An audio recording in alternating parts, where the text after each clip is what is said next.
ನಮಸ್ಕಾರ. ಇಂದು ನಾಗರ ಪಂಚಮಿ. ಈ ಪವಿತ್ರ ಹಬ್ಬದ ಹಿಂದೆ ಅತ್ಯಂತ ದೈವಿಕ ಅರ್ಥವಿದೆ. ನಾಗರ ಪಂಚಮಿಯಂದು ನಾವು ನಾಗದೇವರ ಪೂಜೆ ಮಾಡುತ್ತೇವೆ. ಇದರಿಂದ ಮನೆಗೆ ಶಾಂತಿ, ಐಶ್ವರ್ಯ ಮತ್ತು ಆರೋಗ್ಯ ಬರುತ್ತದೆ ಎನ್ನಲಾಗುತ್ತದೆ. ಹಿಂದೂ ಧರ್ಮದಲ್ಲಿ ನಾಗದೇವರು ಭೂಮಿಯ ರಕ್ಷಕನಾಗಿದ್ದಾರೆ. ಇವರು ಸರ್ಪಕಾಲ ದೋಷ ಶಾಂತಿಗೆ ಬಹುಮುಖ್ಯ. ಈ ದಿನಕ್ಕೆ ವಿಶಿಷ್ಟವಾಗಿ ಹಾಲು, ತುಪ್ಪ, ಅಕ್ಕಿ, ತಂಬಿಟ್ಟು, ಪಾಥೋಳಿ ಇತ್ಯಾದಿಗಳನ್ನು ನಾಗದೇವರಿಗೆ ನೈವೇದ್ಯವಾಗಿ ಸಮರ್ಪಿಸುತ್ತೇವೆ. ಇದೊಂದು ಪ್ರಕೃತಿ ಪೂಜೆಯ ರೂಪವಾಗಿದೆ. ಇವು ನದಿಗಳ, ಭೂಮಿ ಮತ್ತು ಜೀವಜಾಲದ ಗೌರವವನ್ನು ಸೂಚಿಸುತ್ತವೆ.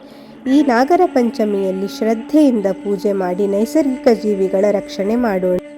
ನಿಮ್ಮೆಲ್ಲರಿಗೂ ನಾಗರ ಪಂಚಮಿಯ ಹಾರ್ದಿಕ ಶುಭಾಶಯಗಳು. ಈ ವಿಶೇಷ ಮಂತ್ರವನ್ನು ಪಠಿಸಿ ನಾವೆಲ್ಲರೂ ನಾಗದೇವರ ಆಶೀರ್ವಾದಕ್ಕೆ ಪಾತ್ರರಾಗೋಣ.